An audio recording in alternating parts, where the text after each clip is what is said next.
So, Kwe, Nintawizi Jeren Robichaud. Je m'appelle Jeren. My name is Jeren, obviously.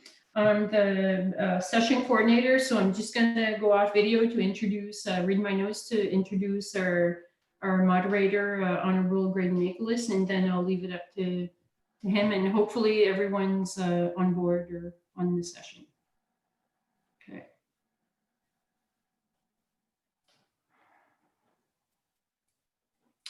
So we're very happy this morning and honored that Honorable Greg Nicholas is joining us. He's Order of New Brunswick, was the 30th Lieutenant Governor of New Brunswick from 2009-2014.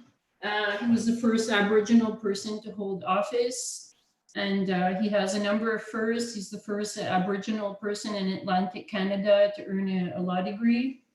First Aboriginal person in New Brunswick to be appointed as a provincial court judge. He was born on the Tobique Reserve in New Brunswick.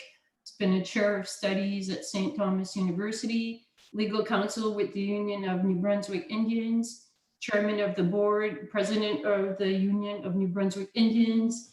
He's been active in supporting and promoting relationships between Indigenous and non-Indigenous peoples. He's also very active in the Knights of Columbus. He's a recipient of the Order of Canada in 2016. And I can tell you from just having worked with him over the last while, an all around fine gentleman and a blessing to work with. So Graydon, over to you. Well, first of all, thank you very much for that nice introduction, Regine. And I also want to thank my brother, Noel Millier, Mi'kmaq elder, for the beautiful prayer that he shared with us and for the insights in that introduction that he shared as well. It's my pleasure to be chairing this particular breakout group, and we have three excellent presentations. Just before I go to the introductions, I just want to remind, I guess, all Rotarians who are here or also out there in Cyberland, I guess, when the calls to actions were presented by the Truth and Reconciliation Commission in June of 2015, it set out a path, a journey which would involve each and every one of us to walk together as brothers and sisters along with governments at different levels to try to come about with reconciliation. In other words, a lot of healing, a lot of knowledge, and in particular, call to action number 92, and I'm just going to read a part of it, which I'm grateful to the Rotary for doing this, because it says to provide education on the history of Aboriginal peoples, including the history and legacy of residential schools, the United Nations declarations on the rights of Indigenous peoples, treaties and Aboriginal rights, Indigenous law, and Aboriginal Crown relations.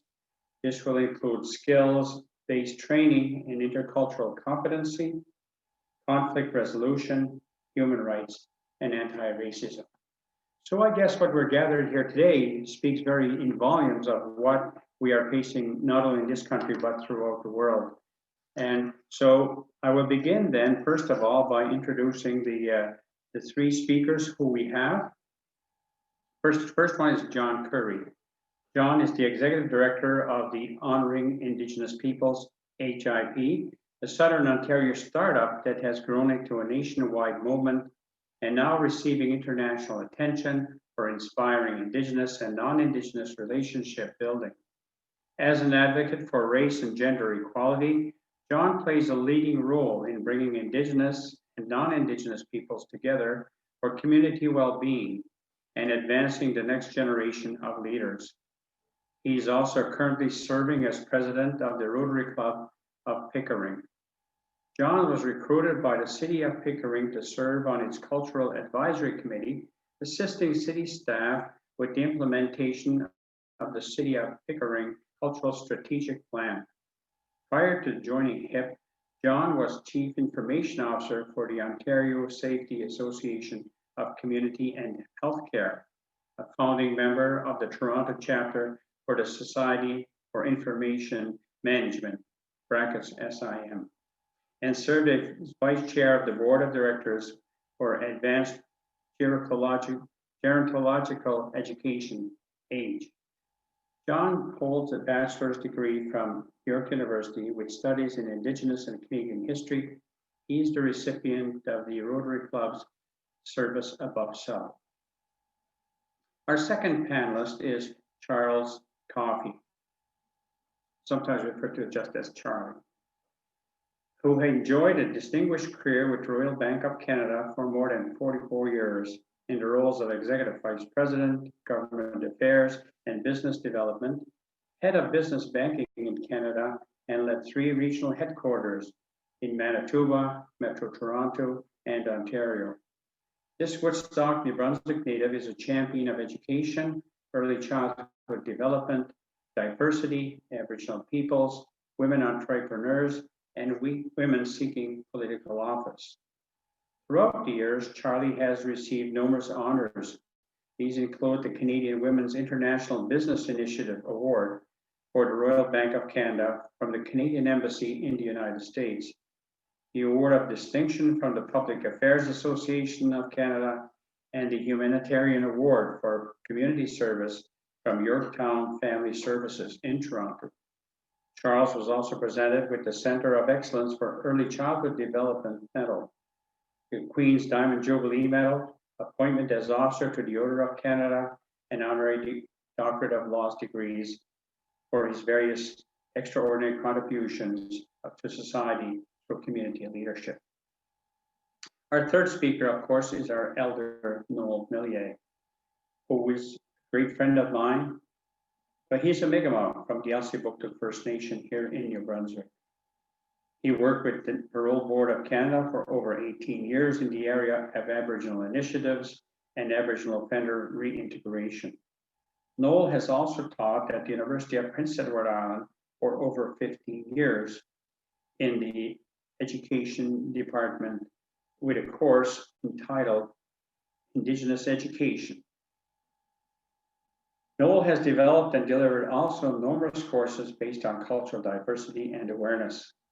He has also developed the healing model of the medicine wheel, which he has been delivering as a course to the general public as a tool to guide individuals on their journey of healing. Noel also serves as the National Elder for the Parole Board of Canada and has presented as a keynote speaker at numerous national and international justice conferences. He's also, of course, made many presentations in various educational conferences as well. Noel is a very spiritual person. He leads a very strong spiritual life as an elder, who is well respected not only in his community, but throughout Atlantic Canada. Noel is a pipe carrier, and he also is a sweat lodge conductor. He has lived an alcohol and drug-free life for the past 35 years. Noel is also a recipient of the Paul Harris Fellow. So those are the 3 speakers we're going to have. And just before we hear from our first presenter, I just want to remind the participants in this particular breakout group that there will be a Q&A at the end of the presentations. The procedure that will follow is that we'll invite those of you who want to ask questions to the members of the panel through the use of chat. This chat will also be monitored by Doreen Robichaud, who will make sure that all the questions are put in order. She will read out the questions and ask each of the panelist members to respond as appropriate. Hopefully, with the time allocation we have, all the questions can be answered. In the event it's not, they will be considered for future sessions of the Rotary. So I want to thank each and every one of you very much. In my language, Waliwan, bonjour, comment ça va, and walali.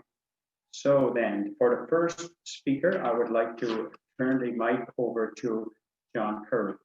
Thank you very much, John. Thank you, Graydon. I appreciate the very kind opening as well. And Noel, your words at the beginning were a fantastic way to start off our morning. So thank you.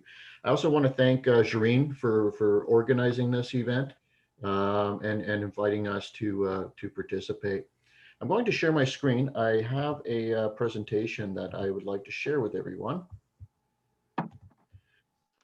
Well, my name is John Curry, and I'm Executive Director of HIP. HIP is a partnership between Indigenous people and Rotarians. And I will walk you through this presentation on how we came about and where we're going and what we're doing. I always start with this slide, and I know that the audience is primarily Rotarians here, and that I don't have to educate you on what Rotary is. But I really always want to highlight that, you know, beyond our 6 pillars now, we have a 7th pillar, which is environment, promoting peace, fighting disease, clean water, mothers and children, education, local economies.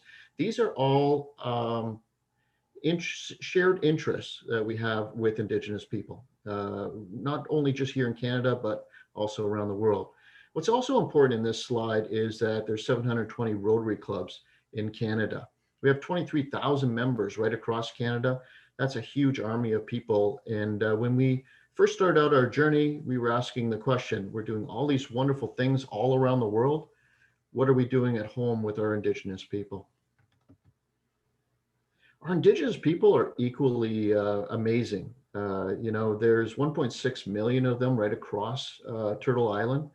And what's important here is that there's 633 First Nation communities, 52 distinct nations with their own culture and their own language. And it's important to recognize that it's not just one large group of individuals, that there are distinct nations across Turtle Island. The Indigenous people sacrificed 1/3 of their people when in support of the wars that were happening. And that's a huge sacrifice for any group of people. And I think that when in the news you hear some of the negative stories, but I think what we have to also look at is all of the positive contributions that our Indigenous people across Canada have made, not only for Canada, but for our communities as well. And there's lots of them, and we'll talk a little bit more about that as we move forward. So just a very short history lesson, just looking at timelines. And, you know, when Indigenous people, when Europeans first arrived, Europeans, you know, looked at it and said, hey, you know what, we can act as your parents per se, and we'll look after you like our children and take care of you. And Indigenous people said, no, we're doing fine on our own. And this concept of what is called the 2-row wampum belt was presented. There's 2 purple rows amongst the white, and each purple row represents a vessel. One represents a canoe, and the other represents the European ships that came across. And the concept really is simple. It's, you know, we both can go down the path or down the river of life together. You and your canoe, and us, and you and your ship, and us in our canoe, and we not interfere with each other, but we can share. We can share the land, we can share the water, and be there to support each other when invited. In the 1830s, residential schools came about. And this picture here is of Thomas, who, you know, you see him in his Indigenous outfit, and then you see his hair has been trimmed and he's in a European style outfit. These pictures were taken right at the same time, but there was propaganda to represent that they were assimilating Indigenous youth. I grew up in Dryden, Ontario. I grew up 50 kilometers away from Macintosh Residential School. And I can tell you that if there was really an intent for assimilation, then you would not need to hide. You would put the people in the community that you're assimilating to. You wouldn't hide youth at a far end of a lake where there was no roads that went into it. Macintosh was hidden away. In fact, even as I grew up, I didn't even know that Macintosh Residential School had existed. Nobody spoke about it. Nobody mentioned it. It wasn't something that we were aware of. But again, it was on the far end of a lake, and youth were brought in by boat. Youth were brought in. Not many youth left. And I'll tell you a quick little story from one of the elders that shared it with me. And he told me that I could also share the story. When he was about 4 or 5 years old, he was on the shores of the lake, just far a little ways away from his community. His mom and dad were up up in the community, and a plane came down, and it was RCMP officers. The plane came flying down, and two men got out. They grabbed his brother, who was older than he was, and they left him. And he was so scared that he couldn't even scream. He couldn't say a word. No sound would come out of his mouth. And the plane, he watched the plane from the shore as it slowly went away with his brother. He, to this day, feels responsible because he wasn't able to alert his parents that his brother was being taken away. His brother actually went to McIntosh Residential School, and the parents never saw his brother again.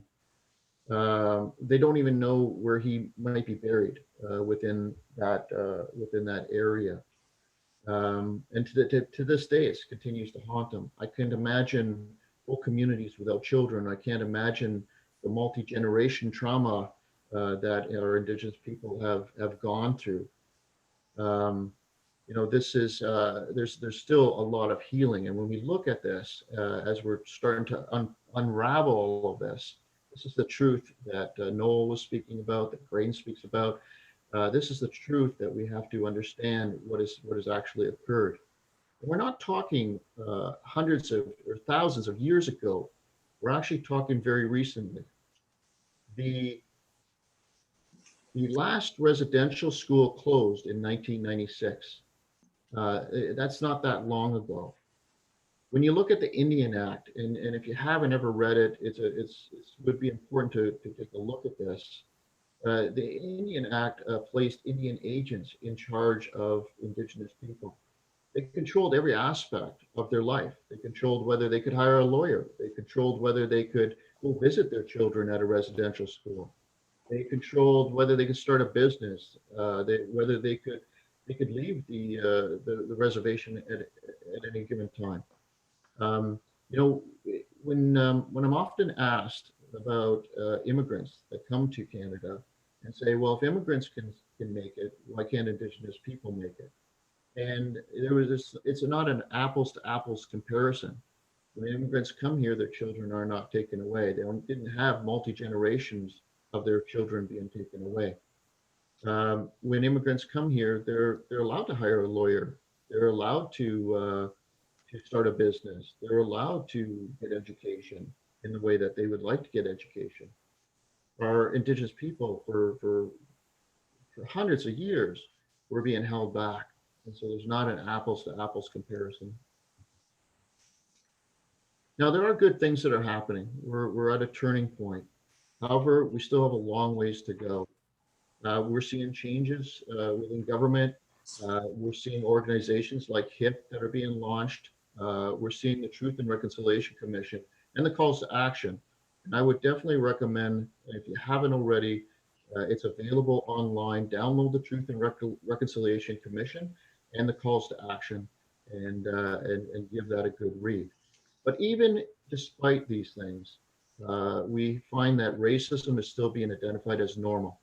There are a lot of communities north of Ontario, across Canada, where racism is normalized, where it's acceptable to bash Indigenous culture. It's acceptable to treat Indigenous people poorly still. And this is where I think Rotary can make one of the biggest impacts. We believe in peace. We share a lot of community type values, and I think that there's a lot that Rotary can do across Canada to start to change the narrative overall. In 2014, a number of Rotarians in the Toronto Rotary Club were getting together and started to talk about what could we do across Canada to help Indigenous people. And the focus originally was on water. It was on, understand that there is a water problem, and what can we do to get involved. But before they did anything, they actually sought the advice of many Indigenous elders and knowledge keepers and chiefs, and said, if Rotary were to get involved, what should we do? And time again, it came back and said education and awareness. If we focus on education and awareness, we can make a huge difference at the end of the day. Awareness, I think Noel mentioned it earlier on, is really, it's about us understanding the truth.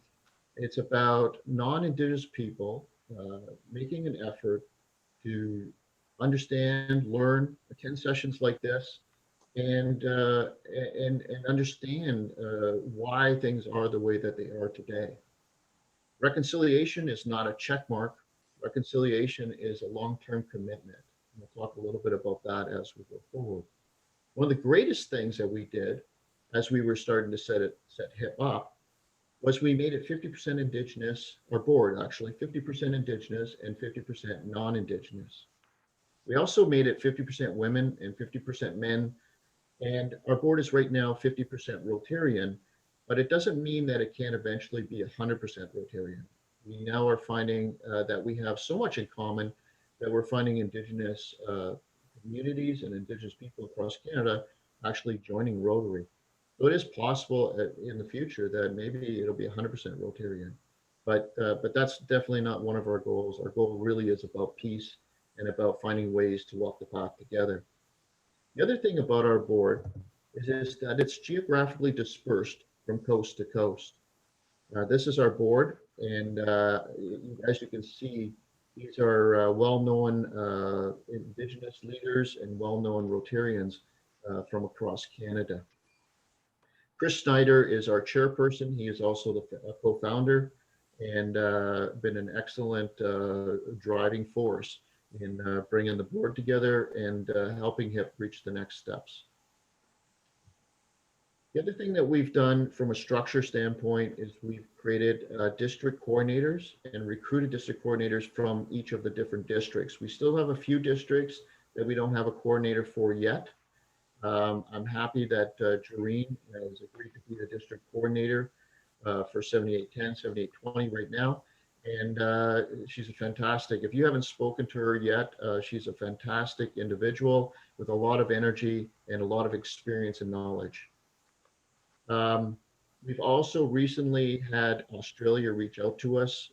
They have similar challenges. In fact, anywhere that colonizing occurred, there's a need for relationship building. And Australia has just recently launched a HIP committee, and they are following in our footsteps as they continue on their journey. Our vision really is about bringing Indigenous and non-Indigenous people together, that we begin to understand that we are interconnected and dependent on each other, and to work on something that's shared. It's the shared interest and the shared passion for our future generation. I often say that it took 7 generations for us to get where we are, and that it'll take 7 generations for us to get out of the situation that we're in. Ian Risling, he once said, if we work together, we can do far more than alone. And I think that that's a great quote, and it represents what HIP is really about. HIP is not here to dictate. HIP's not here as as a profit organization. We are actually a charitable organization, nonprofit. We are actually here to bring people together and to begin to work together. And what we find is, there are certain Rotary clubs that have more resources than others that can help other Rotary clubs across Canada. And there's certain Rotary clubs that are closer to some of the Indigenous communities. And when we start to work together, wonderful things can happen. We talk about 3 steps to moving forward. It's the building of the relationship, it's learning and sharing, and then it's walking together. Building a relationship, often with Rotary, we're great. We're fantastic individuals, and we do great things. But one of the things that we sometimes do is we get so excited, we start to solve problems before we understand or identify what the problem really is. And so it's important as we're working with other cultures, other Indigenous nations across Canada, that we first go in and we build that relationship and we get to know each other and we get to understand the indigenous cultures. And when you do, you will find that it's a beautiful culture. It's enriching.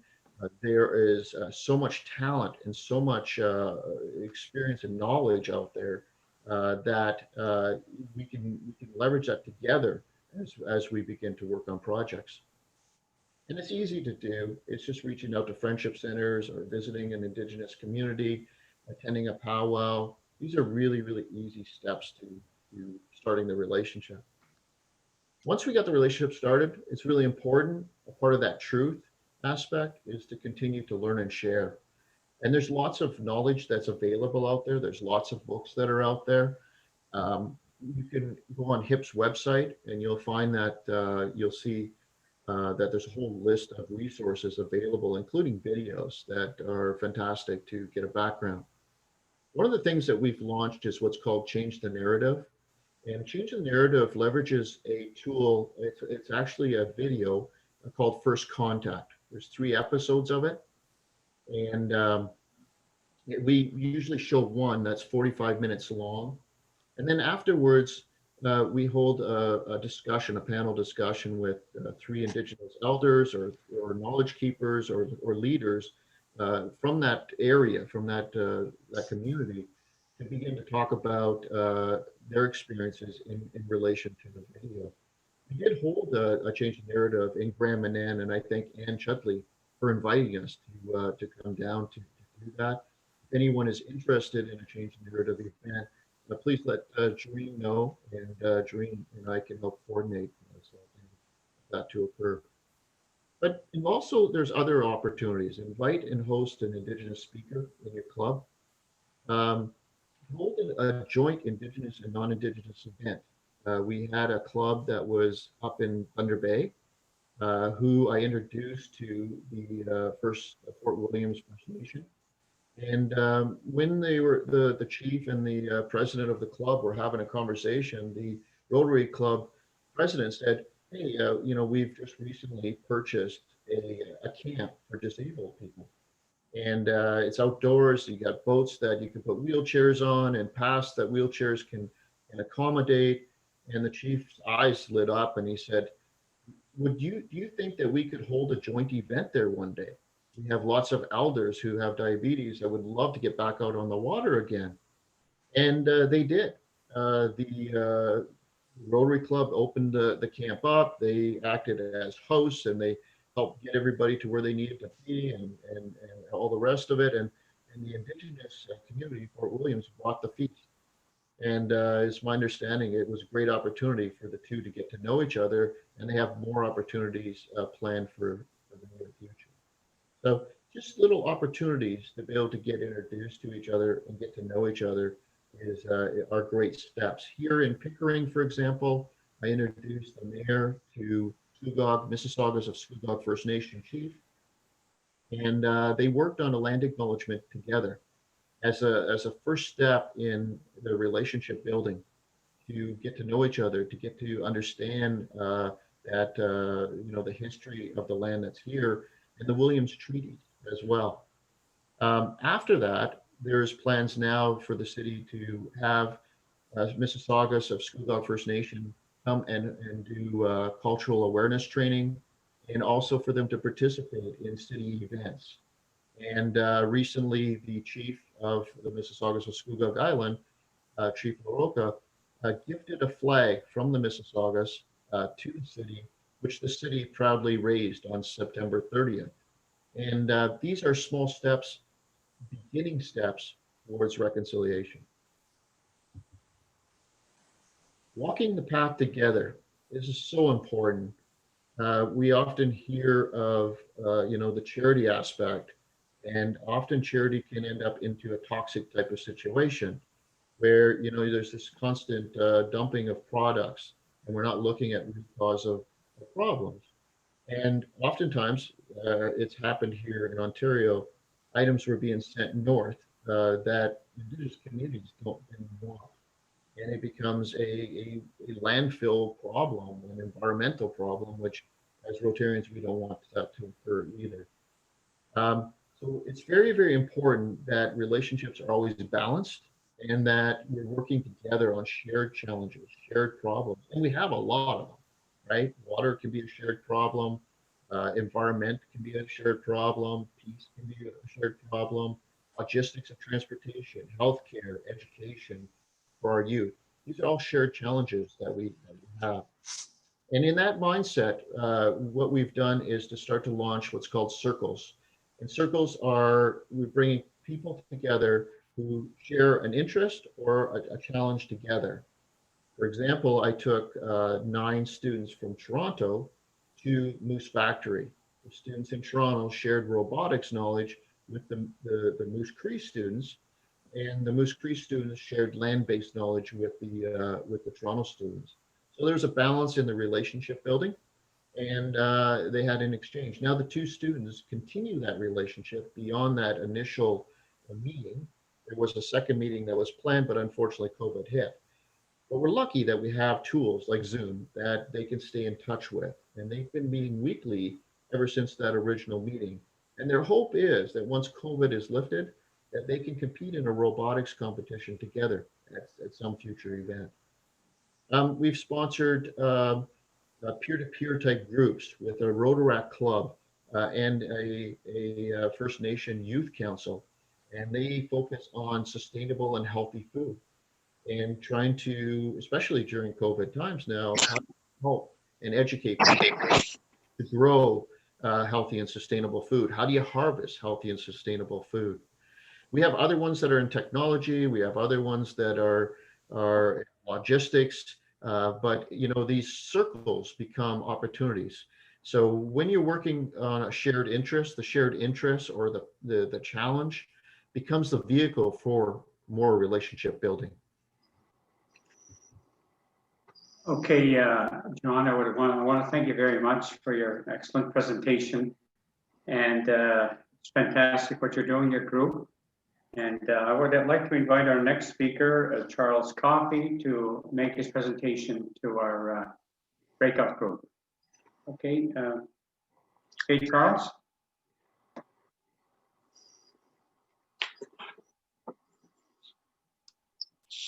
I'll start again. Thank you, Your Honor, and good morning, everybody. I simply want to tell you how incredibly thrilled I am to participate in this strategically important discussion today.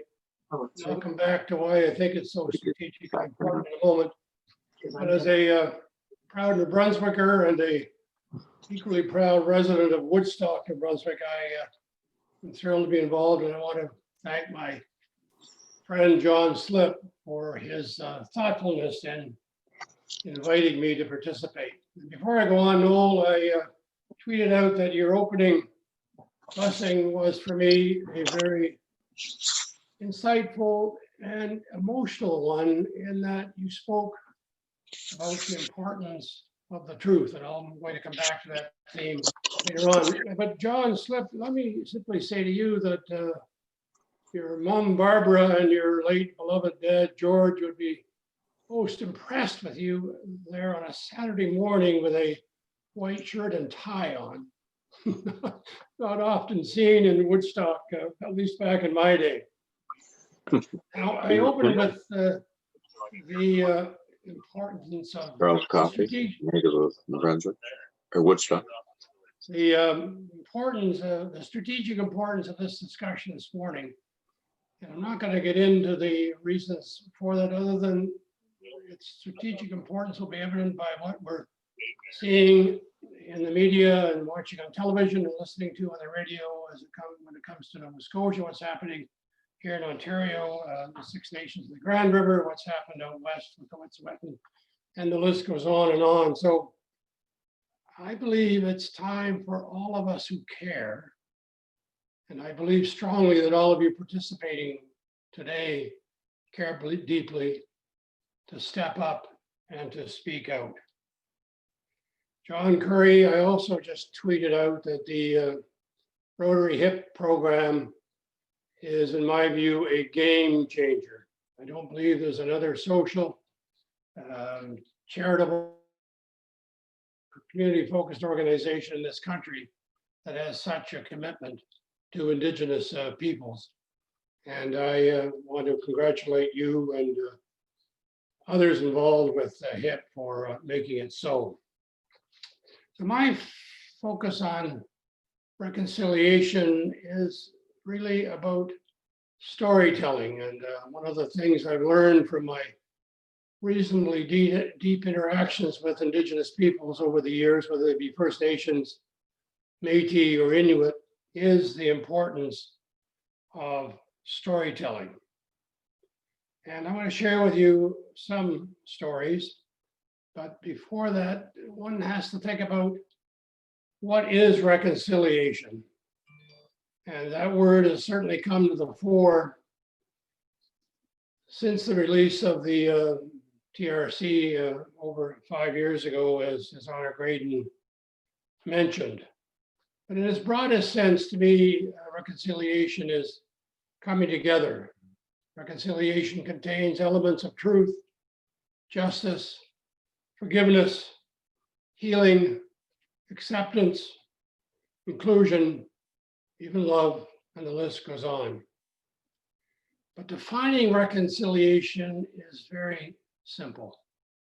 Taking concrete action to do something about it is the challenge facing all Canadians. I want to make clear, and Elder Noel, you referenced this, there cannot, and Murray Sinclair made this point many times when he spoke to the results of the TRC, we cannot have reconciliation without the truth. And I would add that reconciliation is not something that is done to someone. Reconciliation is something that is done with someone. So let me give you some very, very brief stories to put into focus, at least for me, my reconciliation journey. And I would start with the fact that my great-grandfather migrated from Ireland in the mid-1800s and settled in the upper St. John River Valley near Woodstock. And I think from the stories passed down and the notes that we have found, that it was the Maliseet people in the upper St. John River Valley that helped my grandfather and grandmother survive. And Graydon, it may even have been some of your people from the Topic First Nation, or the Point, as we often referred to your home community, that assisted my family. So was that reconciliation? I guess to me it was, because I perhaps should tell you that I don't think I'd be here this morning with you. It was not for the Maliseet people of the upper St. John River Valley. So that's a thank you and a shout out to your ancestors, Graydon, for that bit of reconciliation. Now there's another story, and sometimes I get emotional when I tell the story, but John Slip will identify this. And I have, as many of you might know, in Woodstock, New Brunswick, as an Irish Catholic family, going to Mass at St. Gertrude's Church on a Sunday morning was not an option. And I remember about 8 or 9 years old I was when my mom took my 6 sisters and 2 brothers to church. And I noticed that the final 2 rows, the last 2 rows of St. Gertrude's Church were usually empty when we got there very early.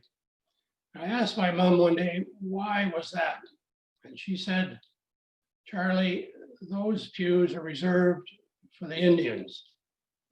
And I said, well, why is that? And she said with a bit of a tear in her eye, which I'm probably forming one now, well, maybe one day, Charlie, you can help them move to the front of the church.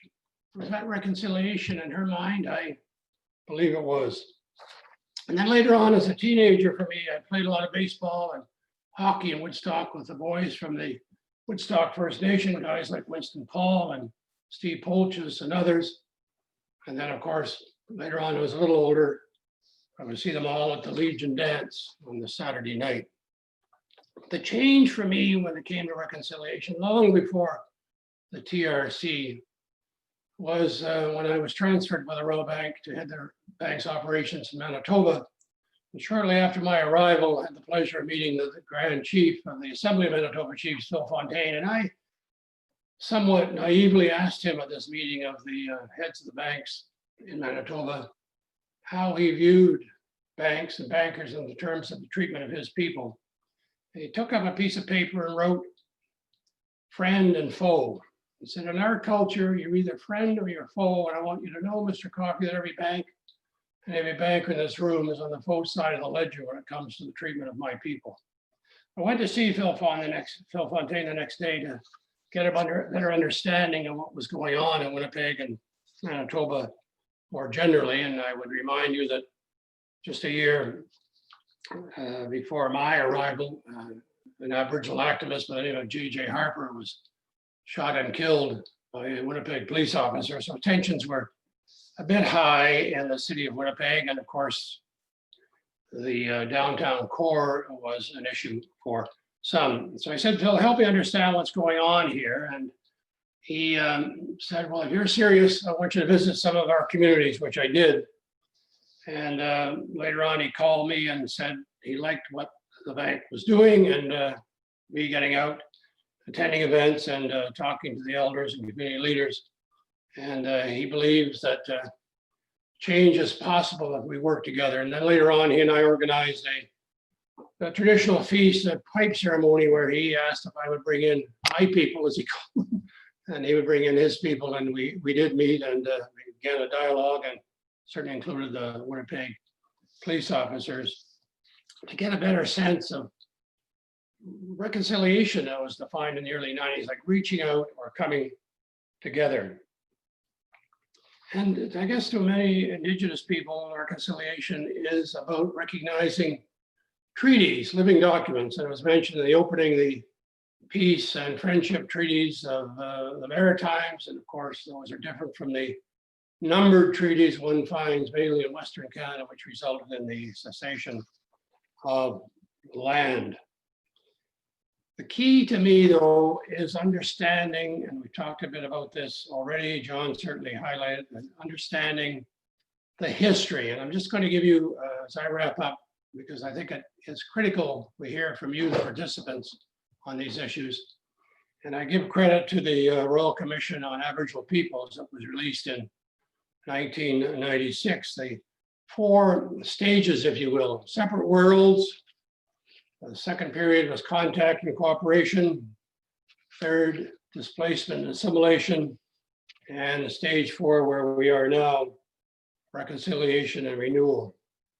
And in those separate worlds, prior to contact, the Indigenous people of the Maritimes of Atlantic Canada were free. They had unlimited access to the resources, a political making process that would be the envy of many democracies today. And from a European perspective, there was the recognition of the relationship to the land was for economic reasons and a great focus on written documentation. For with Indigenous peoples, the spiritual connection was with the land, Mother Earth. And of course, oral history passed down from generation to generation. The contact and cooperation, won't go into detail there. You can do this, follow up yourself, but there were alliances driven by the fur trade and military alliances. And while John also recommended some reading for you, I would encourage you to take a look sometime at the Royal Proclamation of 1763. If you Google it, you will get, I think, some enlightened information from King George III. It's often referred to as the Indian Magna Carta or the Indian Bill of Rights. And then that third period in Canadian history, which is a very dark period of displacement and assimilation, the Indian Act, the formation of the residential school, the treaty-making process, the debate over oral tradition versus the written record. And now we're in this period of reconciliation and renewal, focused on coming together and recognizing the role that Indigenous people have played in growing this great country. While in Winnipeg and Manitoba, I had the great pleasure of meeting a Cree elder from the Paw in northern Manitoba. And I was perhaps giving a similar presentation to this, and she stood up and said, Mr. Coffey, listen, or your tongue will cause you to become deaf. Listen, or your tongue will cause you to become deaf. I'm going to listen to her words of advice, but before turning the podium back to you, Your Honor, I want to repeat something I've spoken about for years and years and years, and that is the critical importance of the voice of the Indigenous woman. And I say that with great respect to the males in the communities, but my experience is that a lot of the strength and a lot of the maternal focus in communities and reaching out has been done by Indigenous leaders, Indigenous women generally. So I would encourage a greater dialogue with Indigenous leaders. So finally, I have a favor to ask of all of you when this conference is over, when you leave your desktop or laptop, that you find a mirror. I want you to look at the mirror through your eyes, find your heart, your soul, and your spirit, and say, based on what I've heard today, I am going to do something tangible about reconciliation. I don't care how small it is or how big it is. I just want you to make that commitment to yourself. And with that, Your Honor, I will turn it back to you for some Q&As and a good thrash, as we would say in Woodstock, on the big issues of the day.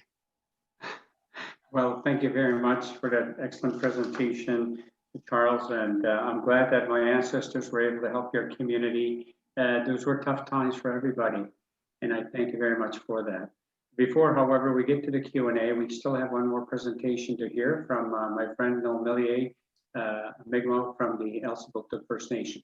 So Noel, if you want to begin your presentation, I would appreciate that, my friend. Okay, thank you so much, brother. And big kudos to the two speakers, Charles and John. That was really insightful and beautiful words that you guys spoke about. And the subject of truth and reconciliation and building relationships is probably very near and dear to my heart as part of how can we help First Nations communities to be able to move forward? How can we empower them to once again believe in themselves? These are all important subjects and topics for us to be able to speak about today because these are key things towards reconciliation. And without these parts, the movement forward becomes very cumbersome for both sides, all sides actually. The whole notion of it, the acknowledgement on the existence of systemic racism. It's very important that all people acknowledge that, not just us as Native people, but all walks of society acknowledge the fact of the reality and the existence of systemic racism. And systemic racism is sometimes not so much the outward part that includes hate.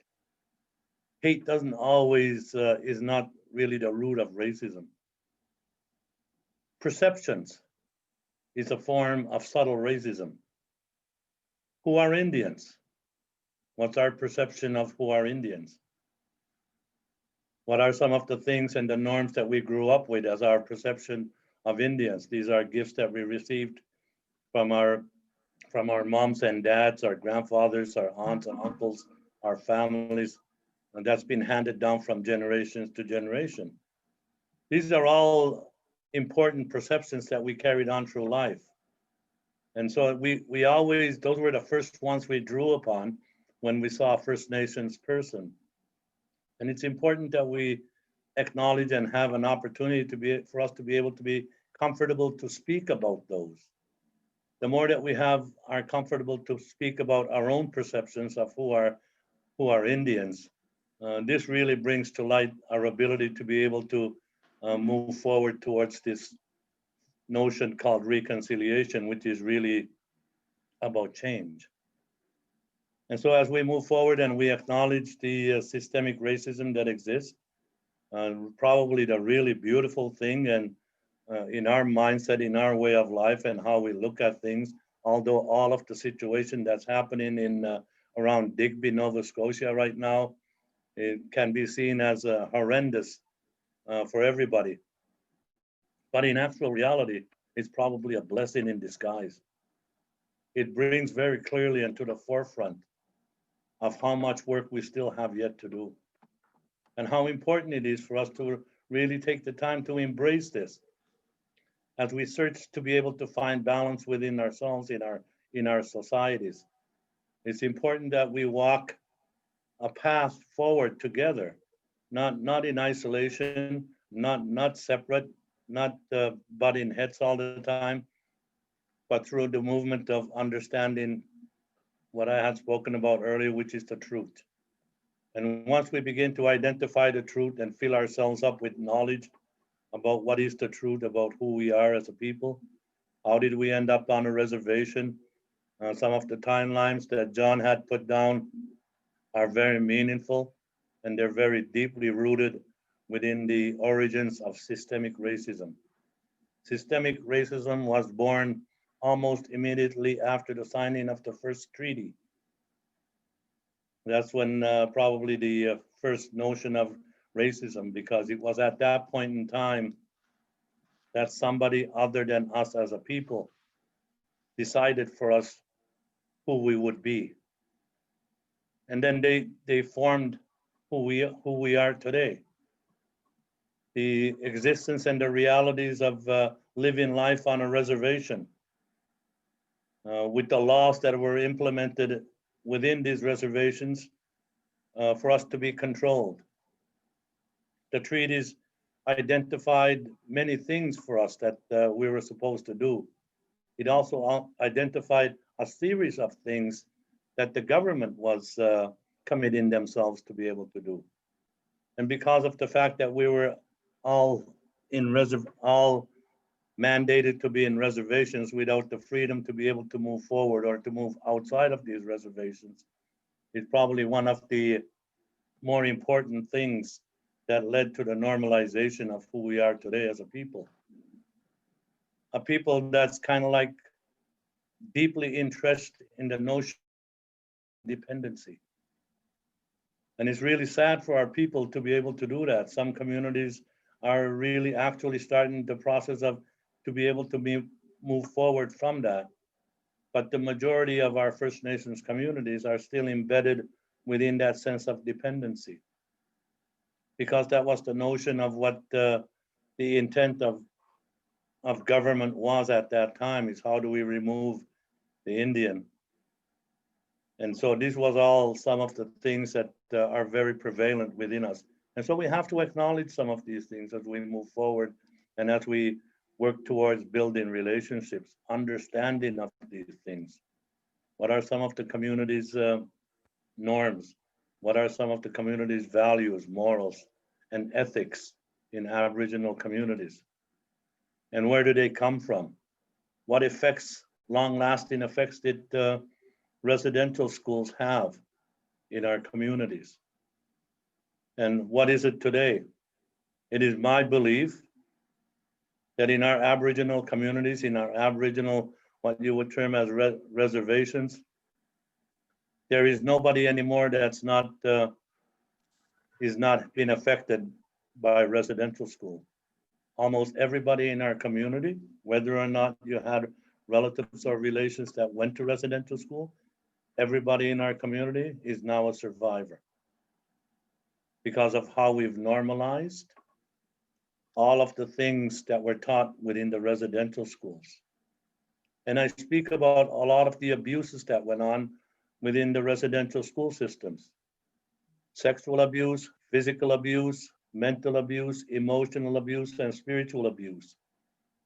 These are all things that were happening in residential schools, and these are all things that were brought in to our communities. And once they were in there, the whole notion of the ostracization of people that came back from residential schools kind of like shunned them away into a corner, that nobody wanted to have anything to do with them because they were different.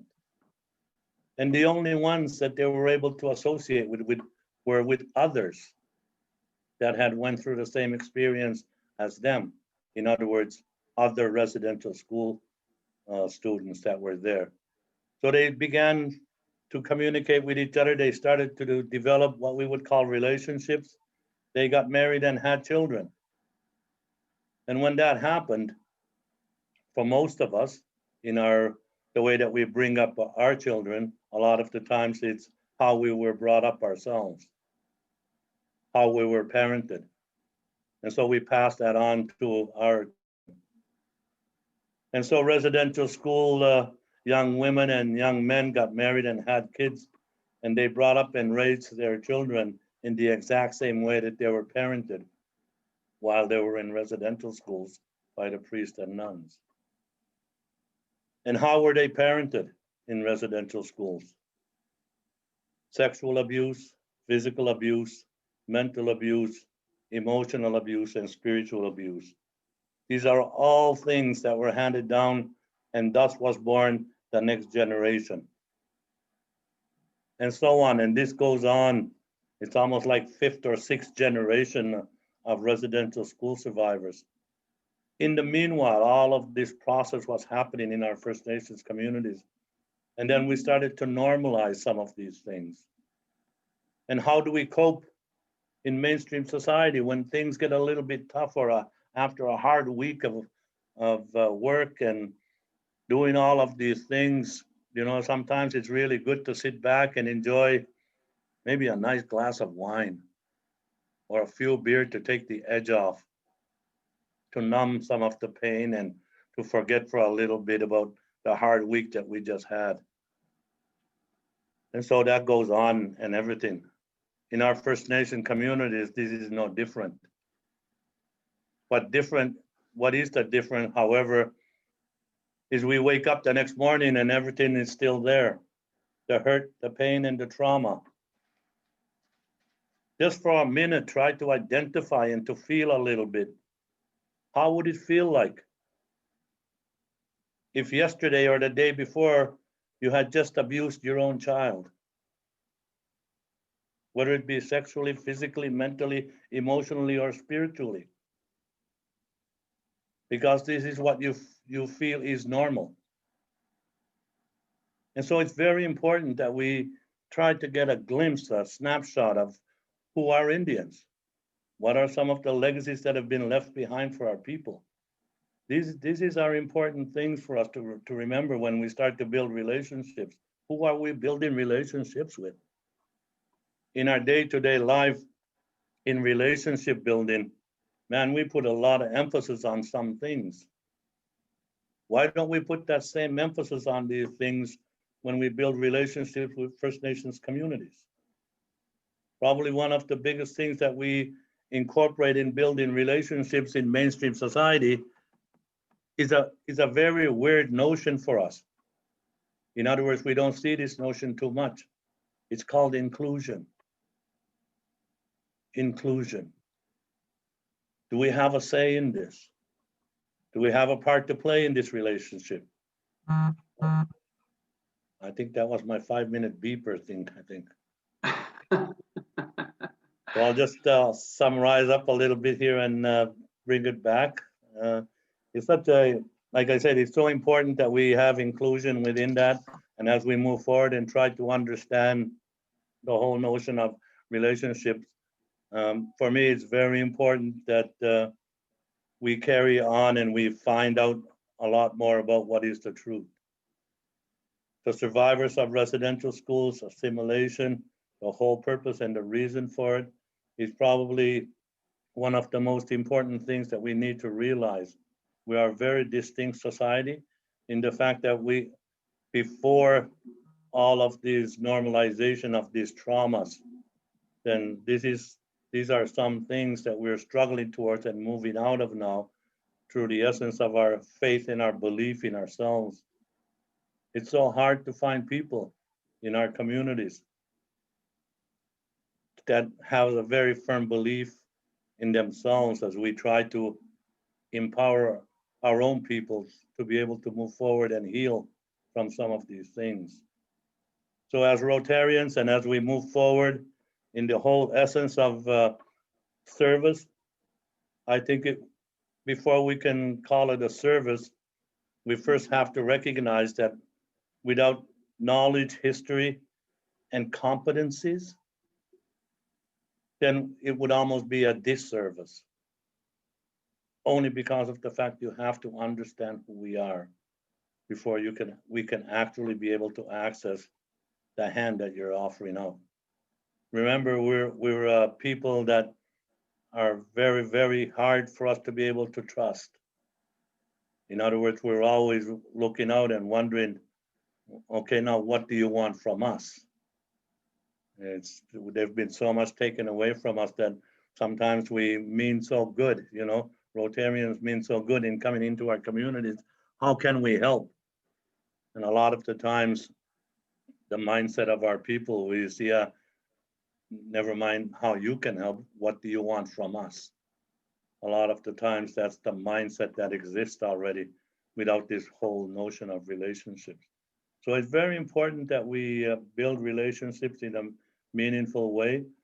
Probably the biggest part, and Charles, you mentioned inclusion a couple of times, and I was very happy that you mentioned that because that's one of the keys for reconciliation. And is inclusion, include us. Where do you include us? Guess what? Include us in the change. Let us help you make the change. And so it's important because for us, reconciliation in our way of life, for example, within our spiritual beliefs, we try not to speak too much about forgiveness because we've come to recognize and to realize that forgiveness is only about words. And we've misused forgiveness so many times that now it doesn't have any value anymore. We can say, I'm sorry, probably 100 times a day. And then tomorrow we say, I'm sorry another 100 times for the same things we said I'm sorry for yesterday. Does that mean we were really sorry? Or were they just empty words? So for us, reconciliation and forgiveness is a part of forgiveness. And forgiveness for us in our way of life is about change. How can we make changes in our own personal lives so that we stop hurting people?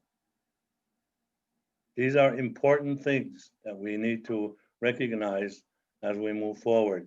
So how can we make changes in mainstream society so that we can continue to build on inclusion and for us to be able to build a better and safe way for us to be able to move forward?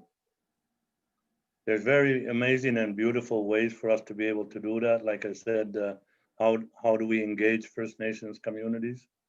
We just don't simply do these things. There's a very beautiful set of protocols that we follow in our communities, all First Nation communities. There's 36 in the Atlantic region here. So there's 36 different ways of doing business. And it's important that we come to recognize some of the communities' cultural norms, values, and ethics. And it's very, very important for us to be able to do that in a meaningful way. And so I'd like to, again, take the time to congratulate and thank everybody for everybody being here today. I'm losing my screen here. Did you guys lose me? No, we haven't lost you. And I want to thank you very much for that sincere and important information. I think message comes from the heart that touches everybody. I want to thank actually all three speakers. You all covered so many things. And as a wise person said, the healing journey begins with maybe baby steps, like baby steps that will lead together as brothers and sisters throughout this land and elsewhere, to walk together as brothers and sisters, as equals and as equal partners in life, because our goal is all the same, which is to have a good life and less suffering. So we do have some time for Q&A, and I would ask Jareen to take over at this stage. We have probably 10 minutes at the max. So if your question is not answered, they're going to stay online and they'll be collected by the Rotarians and then hopefully for future sessions as well. So I would invite Jareen, I guess, to take over at this stage and give us the first question. Thank you, Jareen. So thank you, everyone. I'm getting comments and questions in the chat.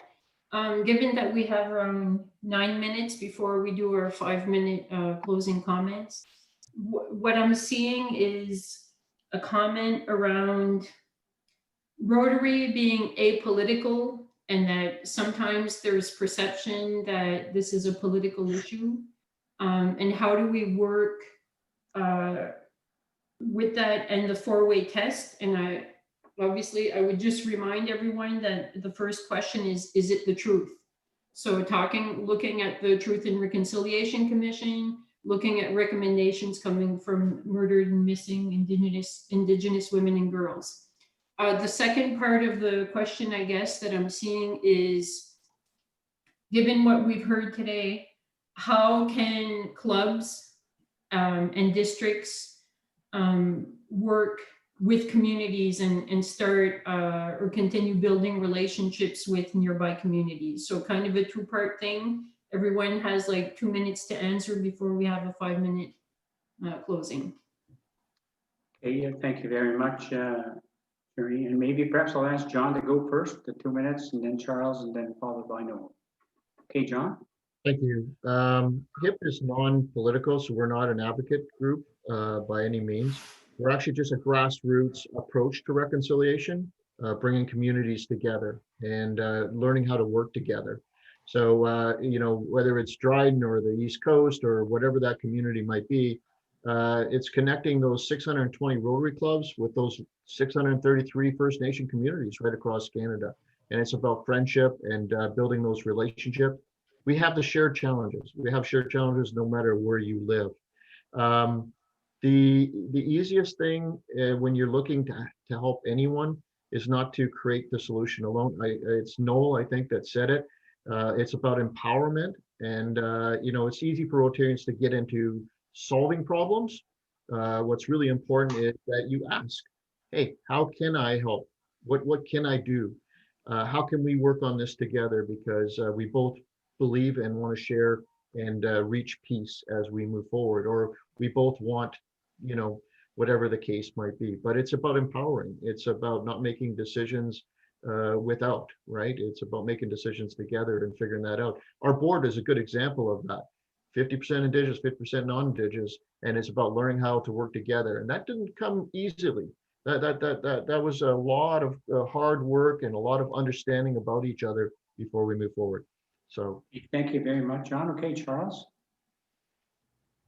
John covered the view from a Rotary perspective. I don't believe it's a political issue. I say that as a Canadian, although the government of Canada and provincial governments, and I would argue municipal governments, have a role to play in dealing calls to action.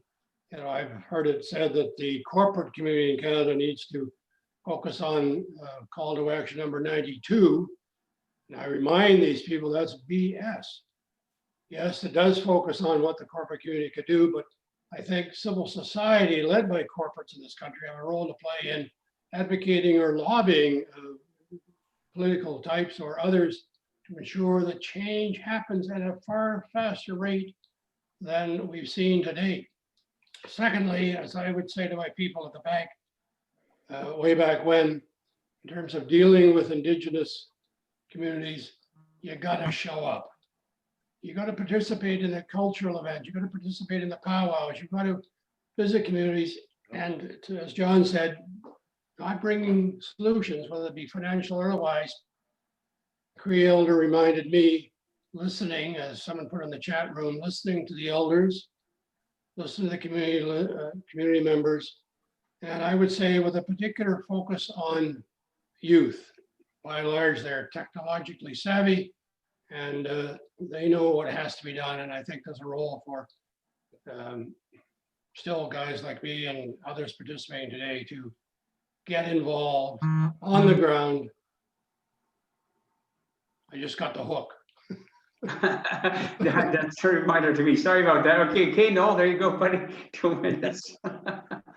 All righty, brother. Thanks a lot. Good answers, guys. And I also agree that this is from the Rotarian perspective. It's not to be considered a political interference of any sort, because we're treading on very thin ice when we go into communities with a political agenda.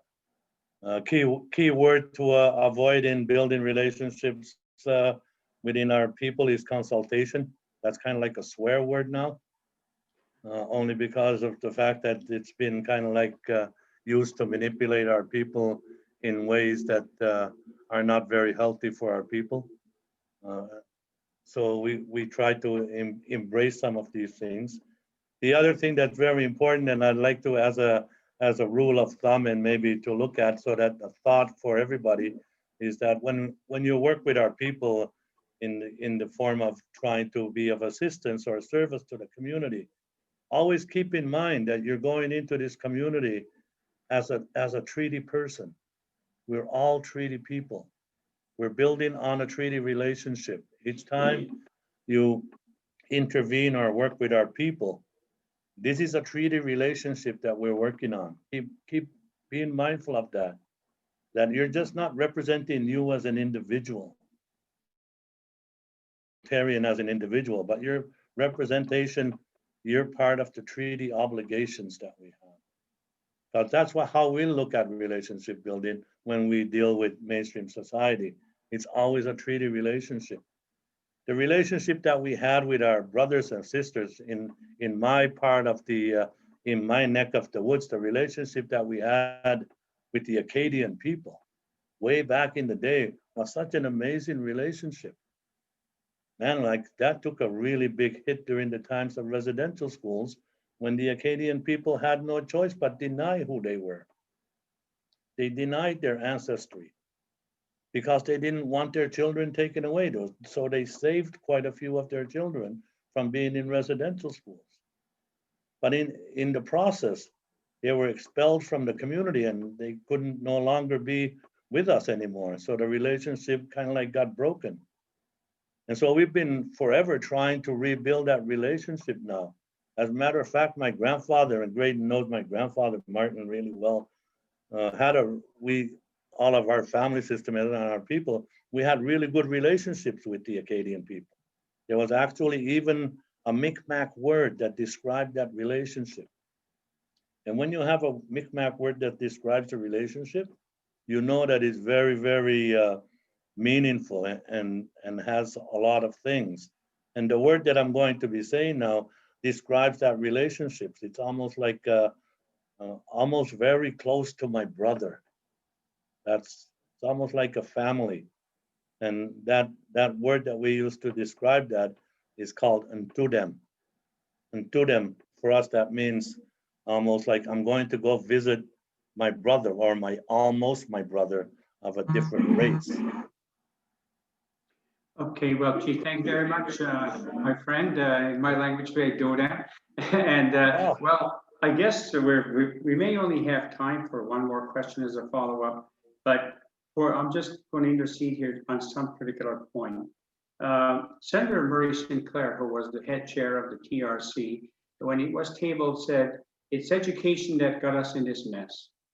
But his solution was it's education that will actually get us out of this mess. So I think for all of us, participants, presenters, and those in Rotary and all people of walks of life, that's what we need to do. We need to walk together, get educated on these issues. Some are heartfelt issues, but I think this is a beginning, and I want to thank each and every one of you for that. So, Jareen, I'm not sure if there's an opportunity for one more question or not to the panel. I'll leave that up to you. So there's a question coming up around what's going on in Nova Scotia and the fisheries and how to support communities. I have to say that I work in fisheries, so I'm passing along the question and maybe I'm putting my lens on it. I know we want to support communities. We want to support peace as well, right? So the broader piece, and the reality is that industry continues to work together and people have to learn how to work together. The second thing is I'm seeing a lot of comments around people looking for support and how to build relations with nearby communities. And I think we're going to have to do some follow-up there within district and within districts to support people. So if anyone has comments around that, and we have 4 minutes. Okay, we don't have much time because there's a windup as well, Jareen. I'm just conscious of my time here. We might only have 5 minutes left for a response from somebody here. We have to wind it up very soon because we're all finished at 10:45. So I think that I've raised the questions and what people are thinking about, and maybe those are things that people can start talking about within their group, etc. And to reach out, I've shared my email. People can reach out. I don't have the answers, but certainly I can facilitate finding answers. Okay, well, thank you very much. And I say, let me first of all apologize to the participants. Because I see on the chat line there are many voices that are out there, and I appreciate each and every one of them. And as Jareen has reminded us that this will be considered a future activity of the Rotarians. But I think it's also important out there that information is important, knowledge is important. There's been references to a lot of the documentation of the past in John's presentation, and Charles reminding us of the important role of Indigenous women in our Indigenous communities, both on and off the reserves that we belong to. And that there is a need, perhaps even for the Rotary Club, to post on its website the 94 calls to action. And out of those 94, because I teach at university, there's only 12 so far that have been fulfilled in the span of 5 years. And the really important and crucial ones are still out there, which will involve a lot of our members of the general community and public. But I really am sincere when I say I want to thank each and every one of these members who've participated. And I'll just give each one of them a minute to give a final word, and then we're going to wrap things up. So again, I'll start with you, John, if you don't mind, just in a minute. Share with us what your experience is at this time. Thank you very much. Thank you for having me here. I really appreciate it. I am inspired by the number of individuals who are participating today, and the questions that are being raised, and even the messages that I'm getting on my phone beyond this, the chat that's here. So very inspired, very encouraged.